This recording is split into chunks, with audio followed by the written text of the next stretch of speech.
welcome to Movies, Films, and Flicks. I am Mark Six Toes Hoffmeyer, and joining me is Nathan Lomax LaHaye. Oh, great. I was wondering, yeah, that fits really good. It rolls off the tongue. It does. I like it. I'm really excited to talk about Desert Heat, Inferno, Coyote Moon with you. Whichever one you want to pick. Yeah, take your pick of all three, because when I was looking it up, they all kind of intertwined with each other. I want to say right off the bat, though, we need more Van Damme and cowboy hats. Yes, we do. Because that man looked good.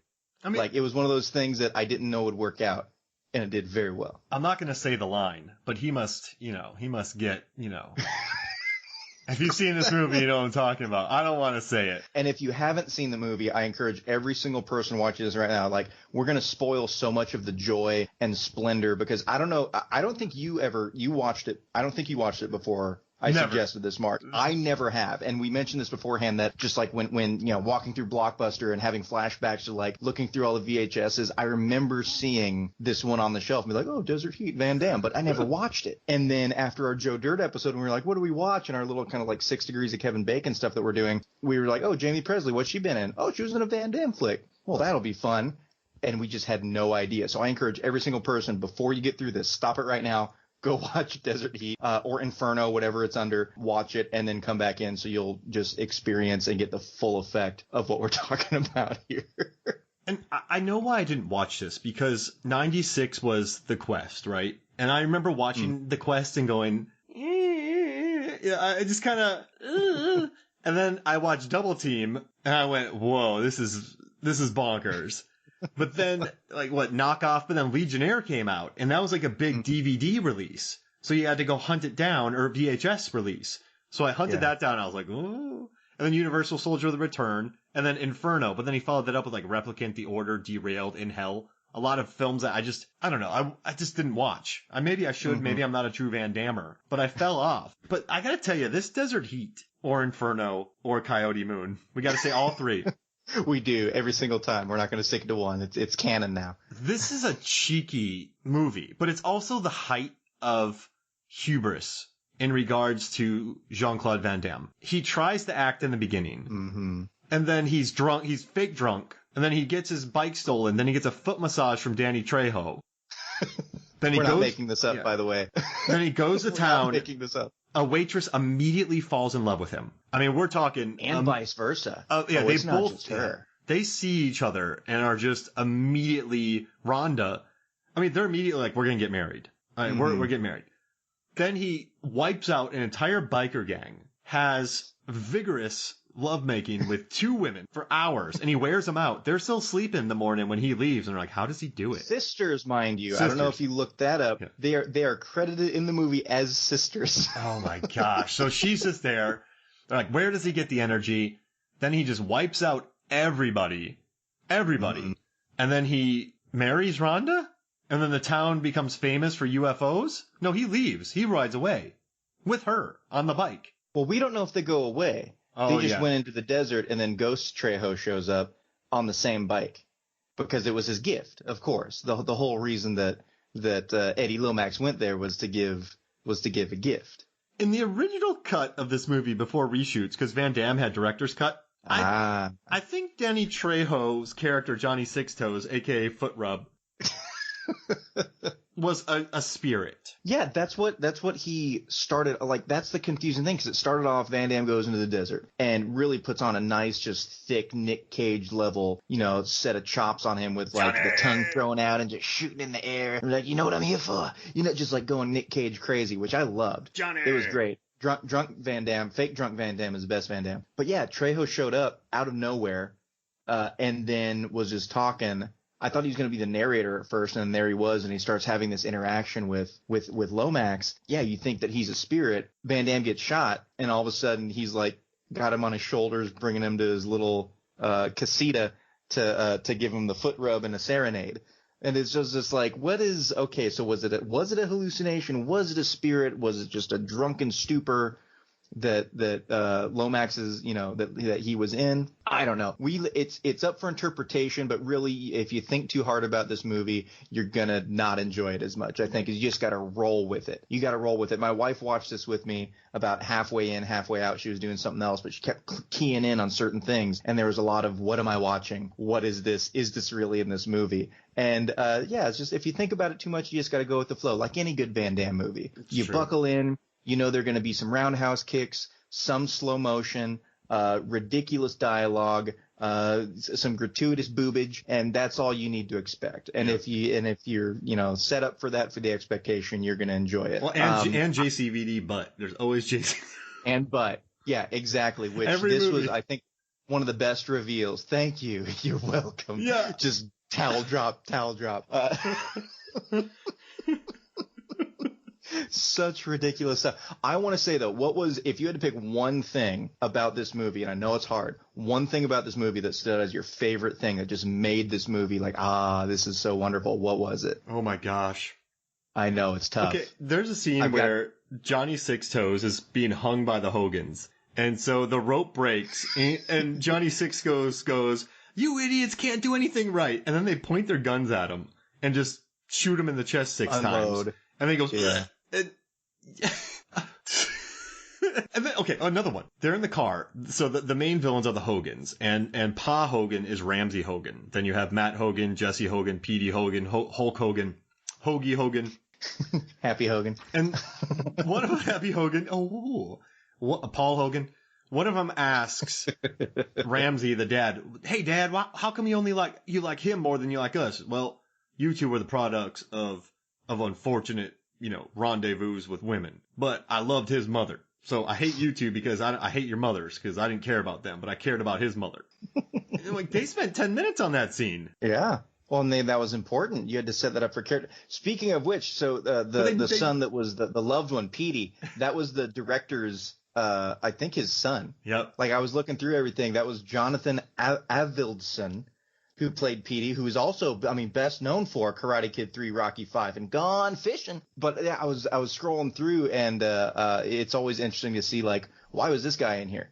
Oh, it was that kind of the classic, he was the director's son. Can we talk about the director? Please, can we? Oh, wait, give me your favorite scene, and then let's talk about the director. I don't know if I can do a scene. Everything was so good. The one that keeps coming up between me and my wife is wonderful Pat Morita, who turned out to be the cleaner in this movie, a la John Wick, who was just waiting for Birdie for 3 years, and all of a sudden the handyman turns cleaner. When he was sitting there, yeah.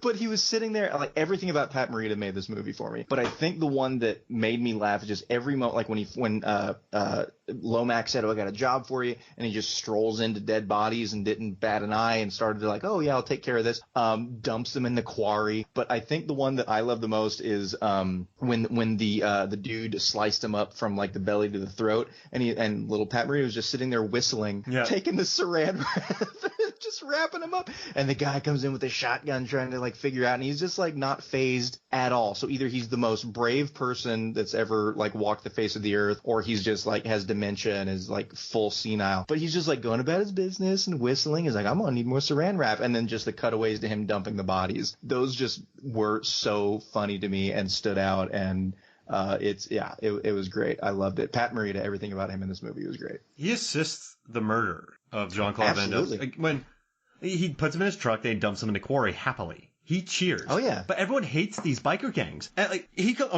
this is the weirdest thing, because he just gets his motorcycle stolen, right? He shoots at these guys. He has his gun. I'm telling you, criminals in the middle of nowhere see a drunk guy with a gun shooting at him. They're gonna kill him and take his bike. Like, I don't see that as an indictment on these criminals. It's a prime opportunity for some larceny. And so, yeah, exactly. And then, of course, they find trouble and they get killed. But they take the bike, and then he's like, "I'm going to go get this bike back." So he goes into this place, and there's this guy, Eli Hamilton, who's tied up, Bill Irwin in this movie, tied up in the back. His cousins are in there. Oh man, the cousins. What, Ives and Buck? Was that their names? Lenny Lester. Lester, yeah. And so they're there. They're just shooting guns. They're robbing people. Leon and Lester. JCVD kills them. And Bill is just happy. Immediately. Like, they didn't even, like, really they didn't even really threaten him. He came in, asked about a gun, was asked like 2 other questions. They said, man, I've been talking down to you all day. Just puts a gun on the counter, like doesn't even like point it at him. And all of a sudden it's time to die. He kicks someone in the face. He takes a knife and throws it at the other person right in the heart, and is just kind of it. And that was his first, 120 seconds in town? Yeah. Strolls in, kills 2 people. And Bill's happy about it. He's like, oh, you're going to kill the Hogans? Yeah, do that too. This is where they stay. Yeah, so talk about an enabler. So then he goes to the bar, he goes to the bar. Bombay Cafe. Oh, Bombay Cafe we don't even want to talk about the owner, do we? Do we want to get into the owner? The horribly miscast, potentially very racist depiction. Oh, not potentially. I don't want to make assumptions here. And again, it's the spoilers. The spoilers here. I want everyone to go watch it themselves and decide for themselves. Spoiler alert, it is incredibly racist. Oh, man. So he goes there and he kills bikers who don't directly have a problem with him. Absolutely. Not at all. He just kills them to start a turf war. And is the best marksman on the planet with his little Colt 45, firing 3 shots and exploding 10 bicycles, 10 motorcycles. So he's killed 5 people. While driving away in reverse. He's killed 5 people that aren't even part of his revenge mission, Nathan. These people did not steal his bike. Mm-mm. I mean, they were slapping around those 2 women. Oh, they're dirtballs. Is that worthy of death? Maybe. Maybe in the desert it is. Desert justice. Desert justice. So title number 4, Desert justice. He's murdered 5 people that didn't steal his bike for being jerks, terrible humans. We're not condoning any of their actions. They're all horrible people. But they die. Yes. Oh my gosh. And then he starts a turf war and a bunch of people get murdered in it. And Six Toes gets shot. He could have just waited around town.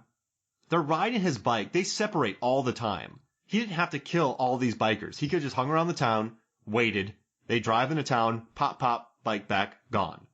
Absolutely. There's no organization in these gangs hardly at all. The kids didn't show up for Gunny when he had his drop off. Talk about that. They're always late. They're always late. They're never here, and he gives them crap for it the whole time. So absolutely. Like this didn't take a lot of planning. Like he could have just stayed at the diner and picked them off one by one, eating Rhonda's apple pie and smiling the whole time. It would have been easy. He got all the windows, seen it coming. Vern could have been, giving away the farm there for his plan, perhaps, which I was very happy to see Vern show up, Kevin West, because as you know, I love me some Biodome. Yeah. And we had Romulus show up. So as soon as I saw him, I knew I was going to be happy. But yeah, he could have stayed in the little pawn shop. He could have done it with the gigantic arsenal that Eli just had lying around. Oh, yeah. With the sniper rifles and the assault rifles and everything else. Like he could have just stayed there, made a couple phone calls. But no, he had to make a big show about it. And that's when he lost Six Toes. He almost got himself killed. We got to talk about. I know you went back to when they were trying to hang Danny Trejo. What did you think about the nice little coyote impersonation they were going back and forth to try to distract and and throw off the biker gang? So Trejo, for when you guys eventually see this, Trejo is up on this like oil rig or something essentially where they're going to string him up and hang him off of. And Van Damme is trying to run around and distract and save his buddy. And what do they decide to do? They're going to do a coyote duet. And they just start just like completely not them doing it at all, like horrible audio. But they were like going through, just Jean-Claude, cover your whole mouth so we can't see you not making this noise. It'll be great. And they were like, and it worked. The beauty of it worked. He would do one and then go about 15 feet to the side and do it again. And they would go, whoa, where are they coming from? Where are all these coyotes? These coyotes are coming. Like clearly the new Trejo is doing it. The new Six Toes is doing it because they're standing right next to him. Did they think that he just had like magical powers and he was going to get like a swarm of coyotes to just show up? No. I mean, he yelled out and kept saying Eddie, Eddie. So they knew he was out there. And then all of a sudden, I mean, they're not the smartest people. Maybe they thought that he had some engine magic in him. Who knows? And he does say that to him because a coyote does show up. And they do call him the Indian in this movie, Danny Trejo. Yeah. They didn't, I think the big thing about this movie, it just lacked severe backstory for every character. Even at the very beginning, like you knew Van Damme was going in the desert. You knew he